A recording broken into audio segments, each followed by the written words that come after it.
Bonjour, good afternoon, boas tardes. Excellences, Monsieur le Président de l'Assemblée mondiale des délégués de l'OIE, Dr Boutle Michael Modisan. Excellences, Madame la Directrice générale de l'Organisation mondiale de la santé animale, Dr Monique Eloat. Excellences, Monsieur le ministre des pays membres de l'OIE, honorables invités, distingués participants, Mesdames et Messieurs, au nom du président de la Commission de l'Union africaine et en mon nom propre, je tiens à remercier sincèrement l'Organisation mondiale de la santé animale pour l'invitation adressée à la Commission de l'Union africaine pour participer à la 85e session de l'Assemblée générale des délégués de l'OIE. Permettez-moi de profiter de l'occasion qui m'est offerte en ce moment pour féliciter le président et la directrice générale de l'OIE pour le maintien de l'excellence continuellement démontrée et la qualité dans l'organisation de l'Assemblée générale annuelle et dans la conduite de différentes activités. En tant qu'organe exécutif de l'Union africaine, la Commission de l'Union africaine s'occupe, entre autres attributions, de la gestion de 8 portefeuilles au service de 55 États membres de l'Union africaine. Le portefeuille de l'économie rurale et l'agriculture, dont j'ai la charge, a pour objectif de contribuer à améliorer le développement en milieu rural et la productivité agricole dans les États membres de l'Union africaine. La mise en œuvre technique du portefeuille est assurée par le département de l'économie rurale et l'agriculture, dont fait partie le Bureau interafricain des ressources animales IA-BIRA, situé à Nairobi, le Centre panafricain de vaccins vétérinaires, IA-PANVAC, et la campagne panafricaine de la lutte contre la mouche tchétché et la trypanosomiase, le PATEC. Nos activités contribuent à soutenir l'adoption de mesures, de stratégies, de politiques et de programmes agricoles, ainsi que l'harmonisation et la coordination requises pour relever les défis liés à l'agriculture, au développement rural, à l'environnement et aux ressources naturelles. À cela viennent s'ajouter le renforcement des partenariats, la mobilisation des ressources et le rôle de plaidoyer en faveur de la cause panafricaine dans nos domaines d'intervention stratégique. Ces activités, en plus de renforcer le commerce régional et international, contribuent à améliorer la sécurité alimentaire et la réduction de la pauvreté en Afrique. L'exécution de nos activités est guidée par l'agenda 2063, un cadre stratégique pour la transformation socio-économique du continent au cours des 50 prochaines années, dont l'objectif est d'accélérer la mise en œuvre d'initiatives continentales telles que le programme détaillé pour le développement de l'agriculture en Afrique, connu comme CADEP, pour une croissance et un développement durable. Les aspirations exposées dans l'agenda 2063 pour l'Afrique sont, entre autres, une Afrique prospère, fondée sur la croissance inclusive et le développement durable, un continent intègre, uni sur le plan politique et ancré dans les idéaux panafricanistes et la vision de la Renaissance africaine. Une Afrique où bonne gouvernance, démocratie, respect des droits de l'homme, justice et l'état de droit sont à l'ordre du jour. Une Afrique vivant dans la paix et la sécurité. Une Afrique dotée d'une forte identité culturelle, d'un patrimoine commun et de valeurs et éthiques partagées. Une Afrique dont le développement est axé sur les populations qui s'appuie sur le potentiel de ces populations, notamment celui de femmes et de jeunes, qui se soucient du bien-être des enfants aussi. Une Afrique qui agit en tant qu'acteur et partenaire fort, uni et influent sur la scène mondiale. Excellences, distingués délégués, honorables invités, Mesdames et Messieurs, en Afrique, l'agriculture constitue la principale source de revenus des communautés au milieu rural. Le secteur de l'élevage représente à lui seul environ 30 à 80% selon les pays du produit intérieur brut agricole. C'est donc un secteur stratégique dans la quête de la sécurité alimentaire et nutritionnelle du continent, la réduction de la pauvreté pour une croissance économique soutenue. Conscient des défis et des opportunités associées à l'agriculture, les chefs d'État de l'Union africaine ont approuvé au cours de leur sommet en 2003 le programme détaillé pour le développement de l'agriculture en Afrique, CADEP, qui est fondé sur 4 piliers: gestion des terres et des eaux, accès au marché, approvisionnement alimentaire, recherche agricole.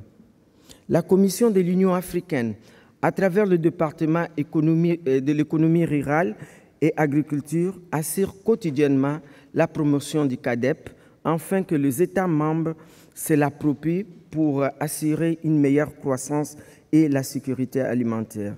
Les principaux objectifs du CADEP sont d'allouer au moins 10% de dépenses publiques à l'agriculture et atteindre une croissance agricole annuelle de 6% afin de créer la richesse nécessaire qui conduira à la prospérité des communautés et ménages ruraux d'Afrique.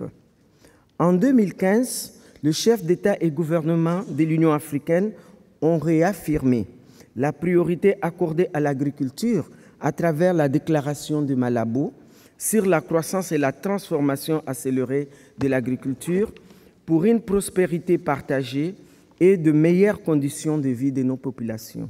La déclaration de Malabo a spécifiquement renouvelé les engagements sur le CADEP énoncés en 2003. Elle élargit les thèmes et prévoit les objectifs à atteindre à l'horizon 2025. Quelques-uns de ces objectifs qui sont pertinents pour les travaux de l'OIE constituent à réduire de moitié le perte après récolte, créer les possibilités d'emploi dans les filières agricoles pour au moins 30% de jeunes, faire en sorte qu'au moins 30% de fermiers, éleveurs et pêcheurs africains puissent résister aux risques climatiques et météorologiques, renforcer le commerce intra-africain avec un objet ambitieux de tripler le commerce intra-africain de produits agricoles. Conformément aux dispositions de CADEP et de la déclaration de Malabo, l'Union africaine BIRA, mon département, à travers ses bureaux techniques spécialisés, qui sont des bureaux interafricains de ressources animales, le Centre panafricain de vaccins et la campagne panafricaine contre la mouche tchétché, interviennent dans le domaine des ressources animales. Le IA-BIRA, chargé de coordonner le développement durable de ressources animales sur le continent en collaboration avec le PANVEC, a formulé une stratégie de développement de l'élevage pour l'Afrique et le cadre politique et stratégique de réforme de la pêche et de l'aquaculture. L'IDCA positionne le secteur de l'élevage comme un acteur clé pour atteindre l'objectif de croissance annuelle de 6% dans l'agriculture dans les États membres. Il donne également des orientations sur les actions et les efforts à réaliser par les parties prenantes au niveau national, régional et continental pour faire face aux principaux obstacles au développement du secteur de l'élevage. De même, en reconnaissant les répercussions socio-économiques graves de la mouche tchétché et de la trypanosomiase, la Commission de l'Union africaine, par le biais de son bureau technique PATEC a mis en place un cadre stratégique pour l'intégration du programme de la lutte contre la mouche tchétché et la trypanosomiase dans les stratégies de développement rural pour soutenir et consolider les efforts du développement rural.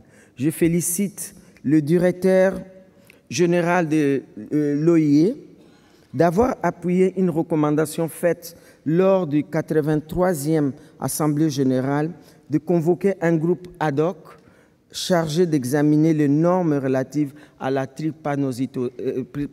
trypanosomiase. Aussi, je voudrais reconnaître le rôle fondamental joué par l'OIE dans le renforcement des performances des services vétérinaires des États africains à travers l'outil Performance des services vétérinaires.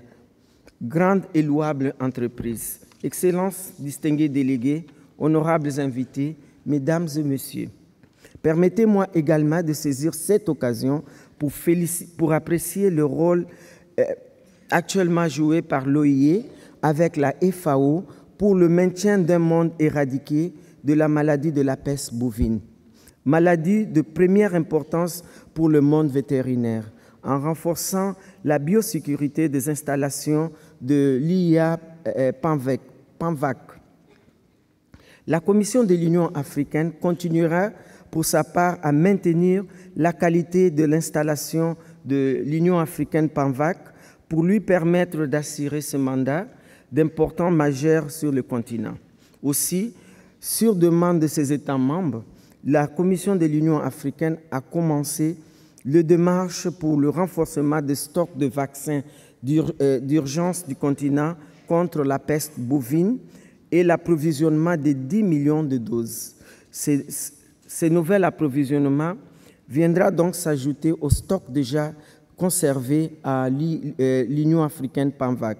Excellences, distingués délégués, honorables invités, Mesdames et Messieurs, permettez-moi également de profiter de cette occasion pour saluer les efforts déployés par les différents partenaires au moment où nous entamons le voyage pour l'éradication mondiale de la peste des petits ruminants, une maladie dévastatrice des ovins et des caprins. Dans les 15 années à venir, à ce sujet, je voudrais formuler le vœu et inviter les partenaires techniques et au développement à joindre leurs efforts pour mobiliser les ressources financières nécessaires pour la mise en œuvre des stratégies de contrôle et éradication globale de la PPR. J'aimerais également encourager l'OIE et tous les autres partenaires à renforcer leur collaboration avec les institutions techniques de la Commission de l'Union africaine en charge des ressources animales, BIRA, PANVEC et PATEC, les communautés économiques régionales et les États africains. Le partenariat devrait se faire à la base de mandats respectifs de différentes institutions, dans un esprit de subsidiarité, de synergie et de complémentarité des efforts. Avant de conclure mon propos, permettez-moi encore une fois de remercier tout particulièrement l'OIE pour toutes les initiatives et le soutien collaboratif apportés au bureau technique de l'Union africaine. Je vous remercie. Muito obrigado, muitas gracias. Shukran.